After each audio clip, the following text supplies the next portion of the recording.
രണ്ടാമത്തെ ദിവസം ഞങ്ങൾ യാത്ര തിരിച്ച് അഗ്രഹാരം എന്ന് പറഞ്ഞാൽ ഒരു ക്ഷേത്രം ഇങ്ങനെ നടുക്ക്, ആ ക്ഷേത്രത്തിനോട് ഫേസ് ചെയ്ത് രണ്ട് സൈഡിലും വീടുകൾ, അതായത് ഈ ക്ഷേത്രത്തിനൊരു ഹാരം മാലയിടുന്ന പോലെ വീടുകൾ, അങ്ങനെ അഗ്രഹാരങ്ങൾ, നിരനിരയായിട്ടുള്ള അഗ്രഹാരങ്ങളും ക്ഷേത്രവും, ആ ക്ഷേത്രത്തിനകത്ത് തടി കൊണ്ടുള്ള തേരുകളും.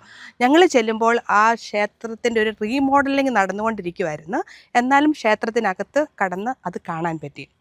അതോടൊപ്പം തന്നെ ഞങ്ങൾ പോകുന്ന വഴിക്കെല്ലാം നമ്മൾക്ക് കാണാം തെങ്ങും തോപ്പുകളും, അതുപോലെ തന്നെ വിളവെല്ലാം എടുത്ത് നിലം ഇങ്ങനെ ഉണങ്ങിക്കിടക്കുന്ന സമയമായിരുന്നു. അതുകൊണ്ട് ആ പച്ചപ്പ് അധികം കാണാൻ പറ്റിയില്ല. അതുപോലെ തന്നെ ഞങ്ങൾ കുളത്തിൻ്റെ തീരെ കൂടെയൊക്കെ പോയി. അപ്പം നല്ല ചൂട് ആയതുകൊണ്ട് കുളമെല്ലാം വറ്റിയിരിക്കുമായിരുന്നു. എന്നാലും വളരെ മനോഹരമായിരുന്നു. ഇരു സൈഡിലും നമ്മൾക്ക് കാണാം പപ്പായ തോട്ടങ്ങളും മാവും തോട്ടങ്ങളും, ഇതൊക്കെ നമ്മൾക്ക് കാണാൻ പറ്റും. പിന്നെ ഈ ഗ്രാമത്തിൻ്റെ മറ്റൊരു പ്രത്യേകതയാണ് ഇപ്പോഴും ആ തനിമ സൂക്ഷിക്കുന്നത്. നമുക്ക് പല ഓലപ്പുരകൾ, പന കൊണ്ടുള്ളതും തെങ്ങുകൊണ്ടുള്ളതും മേഞ്ഞതായ ഓലപ്പുരകളും, അതുപോലെ തന്നെ പഴയകാലം ഓർമ്മയിൽ നിൽക്കുന്ന ചായക്കടകൾ. അവിടുത്തെ വളരെ പ്രധാനപ്പെട്ട ഒരു ചായക്കടയാണ് ചെല്ലപ്പൻ ചേട്ടൻ്റെ ചായക്കട. അങ്ങനെ ചായക്കടകൾ നമുക്ക് കാണാൻ പറ്റും. അങ്ങനെ ഞങ്ങൾ അഗ്രഹാരത്തിൽ നിന്ന് പിന്നെ ഞങ്ങൾ മുമ്പോട്ട് പോയി. അതായത് ഞങ്ങൾ പോയത് പിന്നെ കളത്തിൽ നിന്ന് പറഞ്ഞാൽ അവിടെ പണ്ട് കാലത്തും അതുപോലെ ഇപ്പോഴും ഈ നെല്ലാണ് ഇവിടുത്തെ പ്രധാന വിള. അതായത് കേരളത്തിൻ്റെ നെല്ലറയാണ്. അപ്പോൾ ഈ കൊയ്തെടുക്കുന്ന നെല്ലെല്ലാം കൂടെ സൂക്ഷിക്കുന്ന ഒരു അറയാണ് അതും അകത്ത് കയറി അതെല്ലാം കാണാൻ പറ്റി. ആ കളത്തിൽ നിന്ന് നമുക്ക് നെല്ലിയാമ്പതി പാറകളും അവിടുന്ന് വെള്ളം വീഴുന്നതൊക്കെ നമുക്ക് കാണാൻ പറ്റും. ഇതും വളരെ മനോഹരമായ ഒരു കാഴ്ചയായിരുന്നു.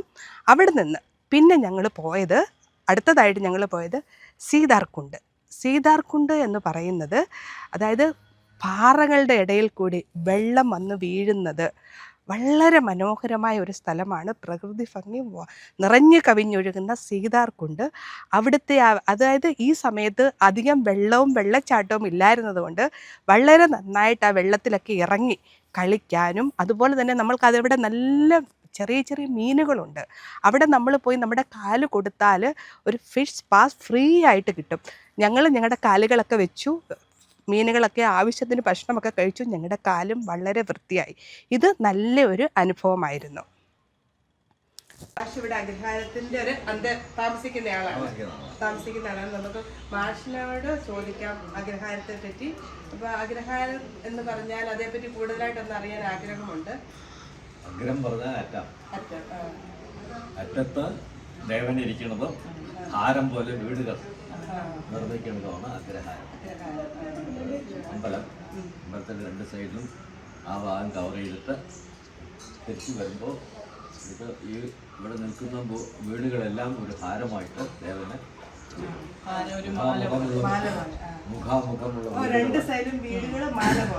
മുഖാമുഖമുള്ള വീടുകള് അത് തെക്ക് വശത്ത് നോക്കി നിൽക്കണോ വടക്ക് വശത്ത് നോക്കണോ എന്നുള്ള പ്രശ്നമല്ല. അത് ദേവന്റെ സന്നിധിയിലാണെന്ന് പറഞ്ഞിരിക്കുന്നത്. ദൈവത്തിന്റെ മുമ്പിലാണ് നിൽക്കുന്നത്. അതിന് പ്രസക്തിയില്ല. തെക്ക് ഭാഗത്താണ് ഓപ്പണിങ്. നമ്മളൊക്കെ ഇവിടെ ഒറ്റപ്പെട്ട് വീടെത്തുവാണെങ്കിലും ഓപ്പണിങ് തെക്ക് ഭാഗത്ത് വെക്കില്ല നമ്മൾ. ഇപ്പം അതിന് പ്രസക്തിയില്ല. രണ്ട് ഭാഗത്തോട്ട് പണ്ട് എല്ലാം വീടുകൾ അടുപ്പിച്ച്, അതായത് ഇവിടെ വീടുകളിൽ ഒരു വീട്ടിൽ ഒരു ചുമരേ ഉള്ളൂ. മറ്റേ ചുമര അടുത്ത ആളുടെയാണ്. ആ വീട്ടിൽ തന്നെ ഇപ്പോൾ ഇതില് അല്ല, അങ്ങനെയല്ല. ഇത് അവരുടെ ചുമരാണ്. ഞങ്ങൾ വേറൊരു ചുമട് വെച്ചിട്ടാണ് കെട്ടിയത്. ഓരോ വീടിനും ഒരു ചുമരയുണ്ട്. മറ്റത് അവരുടെ ചുമരായിരിക്കും, അടുത്ത ആളുടെ ചുമരായിരിക്കും. അറ്റത്തും ഈ അറ്റത്ത് അങ്ങനെയല്ല. ആ അറ്റത്ത് വരുമ്പോൾ ആണ് രണ്ട് ചുമരുള്ള വീടുകൾ. ഏതെങ്കിലും ഒരറ്റത്ത് വരുമ്പോൾ അപ്പൊ അഗ്രഹാരം എന്നുള്ള പേര് ഇതാണ്. അഗ്രത്ത് ദേവനിരിക്കും, പിന്നെ രണ്ട് സൈഡിലും ഹാരമായിട്ട് മാല പോലെ വീടുകൾ കാണാം. അതാണ് അഗ്രഹാരം. സാധാരണഗതിയിൽ അഗ്രഹാരം എന്ന് പറയുമ്പോൾ ഏറ്റവും കൂടുതൽ താമസിക്കുന്നത് ബ്രാഹ്മിൻസ് ആയിരിക്കും. നേരത്തെ ഇവിടെ ഉണ്ടായിരുന്നത് അങ്ങനെ തന്നെയാണ്. ഇത് ഈ അഗ്രഹാരത്തിൽ ബ്രാഹ്മിൻസ് നമ്മളെ ഇവിടെ സംബന്ധിച്ചിടത്തോളം ഇവരെ മുഴുവൻ കുടിയേറി പാർത്തത് തമിഴ്നാട്ടിൽ നിന്നാണ്. കുംഭകോണം, പഞ്ചാബ് ഒരു ഭാഗത്തു നിന്നാണ് കുടിയേറി പാർത്തത്. തെരഞ്ഞെടുത്തിരിക്കുന്ന സ്ഥലം നോക്കും. തൊട്ട് ഗായത്രിപ്പുഴയുടെ അരികിലാണ് ഇത്. ഇതും പോരാ പറഞ്ഞിട്ട് വേനൽക്കാലത്ത് വെട്ടും പറഞ്ഞാൽ അവിടെ ഒരു നല്ലൊരു കുളം വെച്ചിട്ടുണ്ട്. വിദ്യാഭ്യാസത്തിൻ്റെ ഒരു സൗകര്യം, വേദപാഠശാല. ഇപ്പോൾ വേദപാഠശാലയില്ല, അന്ന് അങ്ങനെ വേദപാഠശാല വേദം ചൊല്ലുന്ന മണ്ഡപം ഉണ്ടായിരുന്നു ആ ഗ്രാമത്തിൽ. 10-20 കുട്ടികൾ വൈകുന്നേരമായാൽ കൂടും. അവിടുത്തെ വാദ്യാര് അതൊക്കെ മന്ത്രം പഠിപ്പിക്കും. അങ്ങനെ പാരമ്പര്യമായിട്ട് പൊയ്ക്കൊണ്ടിരുന്നു. ഇത് നമ്മുടെ ഏറ്റവും പ്രധാനപ്പെട്ട ആളാണ് ഇവിടുത്തെ ഈ അഗ്രഹാരത്തിന്. അതായത് ഈ ക്ഷേത്രം അഗ്രഹാരത്തിന്റെ തുടക്കത്തിൽ നിൽക്കുന്ന ഈ ക്ഷേത്രത്തിന്റെ പൂജാരിയാണ്. പൂജാരിയുടെ പേരെന്താ? എത്ര നാളായിട്ട് ഇവിടെ ചെയ്യുന്നത്? 50 കൊല്ലം. ഇവിടെ തന്നെയാണ് താമസിക്കുന്നത്. കുടുംബമായിട്ട് ഇവിടെ തന്നെ താമസിക്കുകയാണ്. ഈ ക്ഷേത്രത്തിലെ പ്രധാന ദൈവം ആരാണ്? ഗണപതിയാണ്. പിന്നെ എല്ലാ ദിവസവും പൂജ ചെയ്യണം.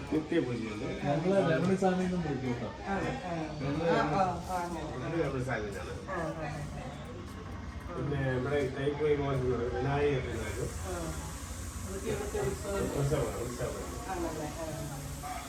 അതുപോലെ തന്നെ ജാതി പേര് പഞ്ഞ എല്ലാവരും വന്ന ഉത്സവത്തിലൊക്കെ പങ്കെടുക്കാം. എല്ലാവരും പങ്കെടുക്കാം.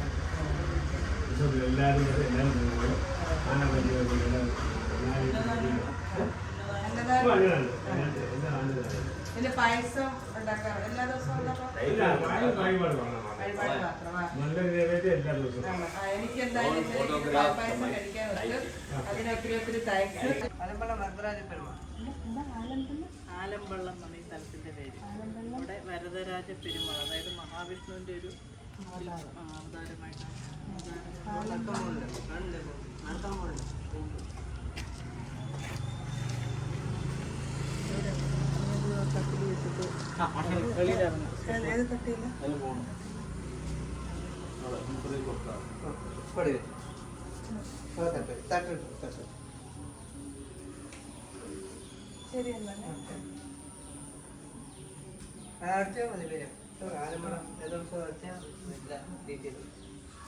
എന്റെ ഉള്ളിലോട്ട്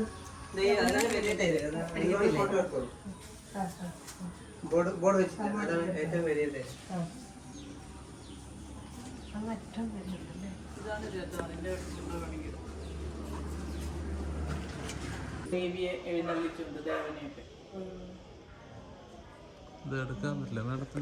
നിങ്ങൾക്ക് യൂട്യൂബ് അതിലുണ്ടെങ്കിൽ നിങ്ങൾക്ക് വെള്ളത്താങ്ങാം. യൂട്യൂബ് ഉണ്ട്. ഈ പ്രാവശ്യം തേരിനെടുക്കും. ഫംഗ്ഷനൊക്കെ കാണും.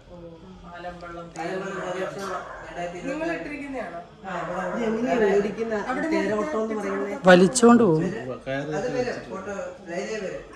ഇപ്പൊ 10 ദിവസത്തെ പരിപാടി പ്രോഗ്രാം എല്ലാം യൂട്യൂബില് ആലപ്പുഴ രഥോത്സവം 2024 അടിച്ചാൽ അത് 10 ഡേയ്സ് 10 ഡേയ്സ് ഉള്ള എല്ലാ വാഹനം ആലുവാനെല്ലാം കംപ്ലീറ്റ്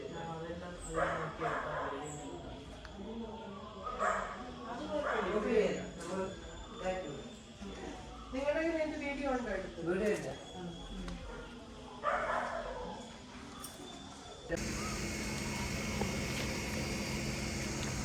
വീടുകൾക്കൊക്കെ പണ്ട് ഇതേപോലെയായിരുന്നു വേലി. അതിന് ശേഷമാണ് മതിൽ കെട്ടലൊക്കെ തുടങ്ങിയത്.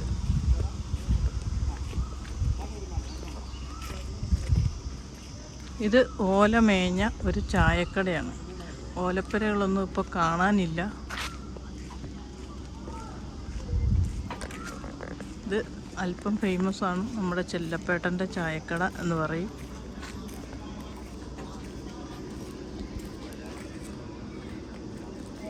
പനയോല കൊണ്ട് മേഞ്ഞതല്ലേ? പനയോല കൊണ്ട് മൊത്തം പനയോല കൊണ്ട് മേഞ്ഞ ചെല്ലപ്പൻ ചേട്ടൻ്റെ ചായക്കട.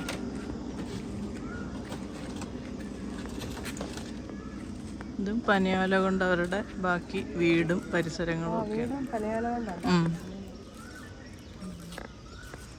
ഈ പനയോല കൊണ്ടുള്ള വീടുകളൊക്കെ അന്യം നിന്ന് പോയി അല്ലേ? ഇപ്പം എങ്ങനെ നമുക്ക് കാണാനില്ല. പനയോല കൊണ്ടുള്ള വീട്, അതിൻ്റെ മതില് എല്ലാം പനയോല വെച്ചാണ് ചെയ്തിരിക്കുന്നത്.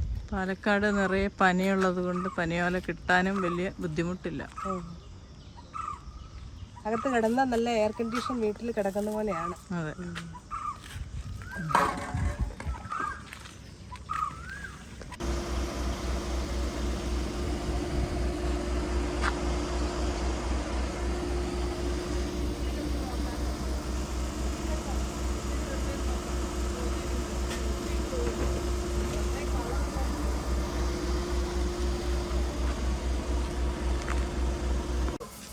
നെല്ലിടുന്ന കളമാണ്. ഈ താഴെ ഇതൊക്കെ പാറയാണ്. ആ പാറയില് രണ്ട് സൈഡിലും ഭിത്തി കെട്ടി വെക്കി അതൊരു റൂം പോലെ ആക്കിയിരിക്കുകയാണ് നെല്ലിടാൻ വേണ്ടി മാത്രം. നെല്ല് അളക്കാനും നെല്ലിന് ഉപയോഗിക്കുന്ന ഉപകരണങ്ങളാണ് ഇതൊക്കെ. ഇതൊക്കെ ഇതാണ് മുറം. മുറം, ഇത് കളമുറം, ഇതിന് പറയുന്ന പേരാണ് വട്ടി. ഇതാണ് കളമുറം. ഇതിൽ നെല്ല് കോരി ഇങ്ങനെ പറയിലേക്ക് ഇടാനൊക്കെ സുഖമാണ്. ഇത് വട്ടി. ഇതെല്ലാം നെല്ലിന് വേണ്ട സാധനങ്ങളാണ്. ഇതൊക്കെ കൊട്ട. ഇതെല്ലാം മുള, ഈറ്റ ഇതൊക്കെ കൊണ്ടാണ് ഇത് നെയ്യുന്നത്.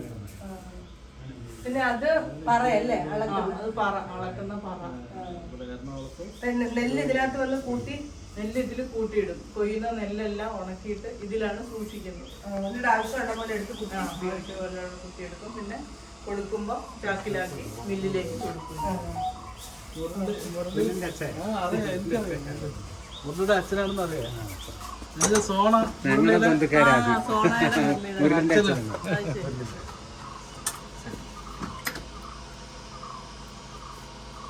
അതെങ്ങനെ അമേരിക്കയിൽ അതെന്റെ കൂടെ പഠിച്ച. ഇവിടെ നിന്ന് നോക്കുമ്പോ ഇങ്ങനെ പച്ച മാത്രമേ എനിക്കൊരു പച്ച അത് വിരിച്ച പോലെ ഇട്ടു. എനിക്ക് ഏറ്റവും തോന്നുന്നത് ഉണ്ടല്ലോ ഈ ഞാറ് കിളുത്ത് വരത്തില്ല. അന്നേരം എന്ത് ഭംഗിയാണ്. ഈ തെങ്ങിനൊന്നും വണ്ണമില്ലല്ലോ. തെങ്ങൾക്ക് അധികം അവര് തേങ്ങ പ്രൊഡ്യൂസ് ചെയ്യാനാ കൂടുതലും സ്വയം പണിക്കാൻ നോക്കുന്നില്ല. അത് കറക്റ്റാ. നമ്മുടെ അവിടുത്തെ തെങ്ങ് കായ്ഫലം കുറവാ. അത് അവിടുത്തെ മനുഷ്യരെ പോലെയാണ്. ഇത് കണ്ടോ ഇത് പനയിലെല്ലാം നിറച്ചും ആ പനം നൊമ്പ് നിറച്ചുകൊണ്ടല്ലോ. പനങ്കരിക്ക് പനങ്കരിക്കെന്ന് പറയുന്ന എളുപ്പമായി. അവിടെയെല്ലാം പനങ്കരിക്കുന്നു.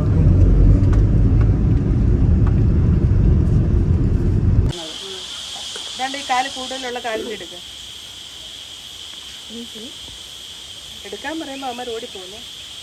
ഇത് നിന്റെ കാലെവിടെ ഇടയ്ക്ക് വെക്കരുത്.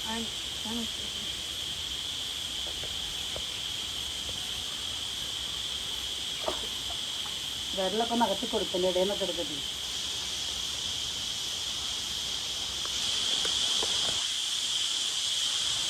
ഓ ഞാനുണ്ടല്ലോ എന്റെ പെരിക്കാർ കഴിഞ്ഞതായിരുന്നു.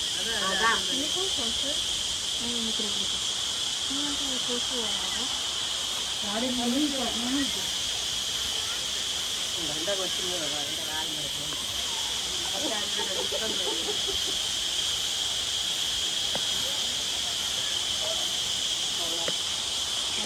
കൊള്ളാം മക്കളെ, നിങ്ങൾ എടുക്കല കേട്ടോ.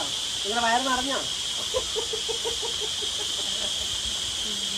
നിനക്ക് വേണ്ട ഇനി ഇതല്ലേ, ഇത് എന്തോരം വേണ്ടതല്ലേ. അല്ലെങ്കിലും പാലക്കാട്ടുകാരുടെ ഒന്നും മീൻ വേണ്ട.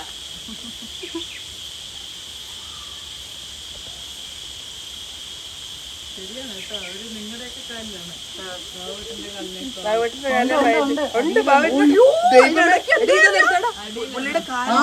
കാലിനോട് ഇടയ്ക്ക്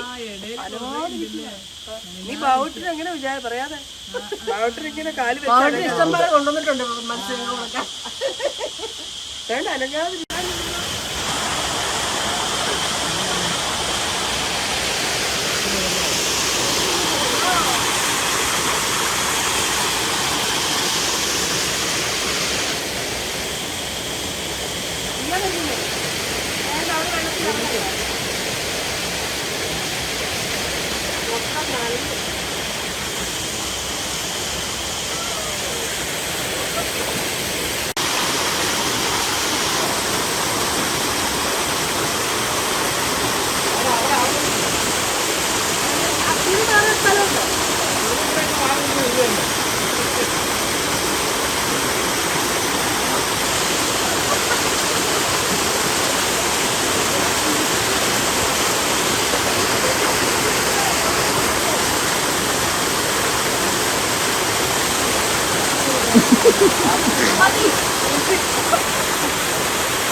Why are you not going to the...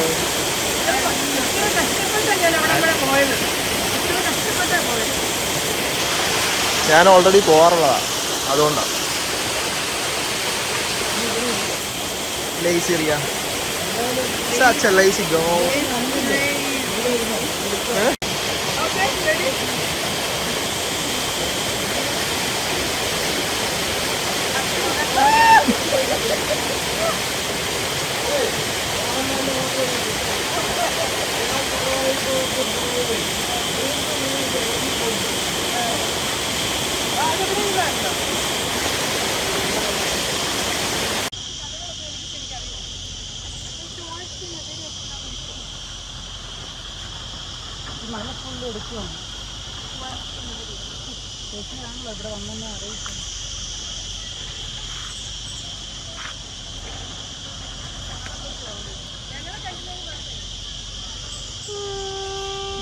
വെള്ളം വന്ന ട്രെയിൽസും ഉണ്ടാവാൻ.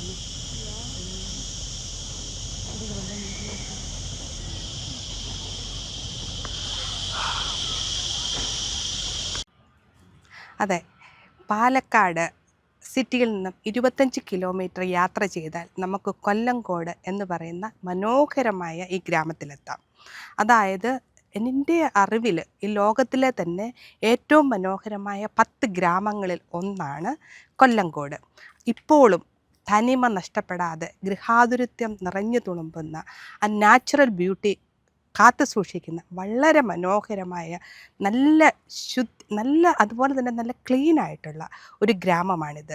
നമ്മൾക്കവിടെ ഒരു വളരെ നിഷ്കളങ്കരായ ഗ്രാമവാസികളെ നമ്മൾക്ക് കാണാം. അതുപോലെ തന്നെ വളരെ മനോഹരമായ കാഴ്ചകളുമുണ്ട്. ഇപ്പോൾ ഞാൻ ഈ കൊല്ലങ്കോട് സന്ദർശിക്കുന്നത് ഒരു 2 വർഷം മുമ്പായിരുന്നു. ഇപ്പോഴാണ് എനിക്ക് അന്ന് മുതലുള്ള എൻ്റെ ഒരു ആഗ്രഹമായിരുന്നു ഈ വീഡിയോ ചെയ്യണമെന്ന്. അപ്പോൾ ഈ വീഡിയോയിൽ ഞാൻ തന്നെ വീഡിയോ ചെയ്തത് കൊണ്ട് പല കുറവുകളൊക്കെ ഉണ്ട്. എങ്കിലും ഇത്രയും മനോഹരമായ ഈ ഗ്രാമം ഞാൻ കണ്ടപ്പോൾ എനിക്ക് നിങ്ങളുടെ മുമ്പിൽ ഇത് പ്രസൻറ്റ് ചെയ്യണമെന്ന് തോന്നി. ശരിയാണ്, നമ്മൾ ലോകത്തിൻ്റെ പല ഭാഗങ്ങളിലും പ്രകൃതി സൗന്ദര്യം ആസ്വദിക്കാനും പോകാറുണ്ടല്ലോ. അപ്പോൾ നമ്മുടെ തൊട്ടടുത്തുള്ള ഈ ഗ്രാമം ഒന്ന് സന്ദർശിച്ച് നോക്കൂ. നിങ്ങൾക്ക് ഒരിക്കലും ഇതൊരു നഷ്ടമാവത്തില്ല. നമ്മൾ നേച്ചറിനോട് ഇടപഴകി സന്തോഷമായിട്ടിരിക്കാനും റിലാക്സ് ചെയ്യാനും പറ്റിയ ഒരു സ്ഥലമാണിത്. ഇപ്പോൾ ഒരു സന്തോഷ വാർത്തയുണ്ട്. ഇപ്പം ഞാൻ പറഞ്ഞ പോലെ എൻ്റെ ഫ്രണ്ട് അനിത, അവൾ സ്കൂളിൽ പഠിക്കുന്ന സമയത്ത് മുതലേ കഥകളും കവിതകളും ഒക്കെ എഴുതുന്ന ഒരു കുട്ടിയായിരുന്നു. ഇപ്പോൾ അവൾ അനിത ടീച്ചറാണ്. അവളുടെ ഹസ്ബൻഡ് ബാവൂട്ടനും അതായത് ഇവർക്ക് പ്രകൃതിയെ വളരെയധികം സ്നേഹിക്കുന്ന 2 ഹൃദയങ്ങൾ. അതായത് നമ്മൾക്ക് തന്നെ അവിടെ ചെല്ലുമ്പോൾ തന്നെ നമ്മൾക്കത് മനസ്സിലാകും. 3 ദിവസം 2 പേരും അവധിയെടുത്ത് ഞങ്ങളെ കൊല്ലങ്കോടിൻ്റെ ഒരുവിധപ്പെട്ട എല്ലാ ഭാഗങ്ങളും കവർ ചെയ്ത് കാണിച്ചു. പക്ഷേ ഇനിയും കാണാനായിട്ട് വളരെയധികം സ്ഥലങ്ങളുണ്ട്. ഞങ്ങൾക്ക് സമയമില്ലായിരുന്നു. അവർ കൂടുതലായിട്ട് ഞങ്ങളെ കൊണ്ടു നടന്ന് കാണിക്കാൻ റെഡിയായിരുന്നു.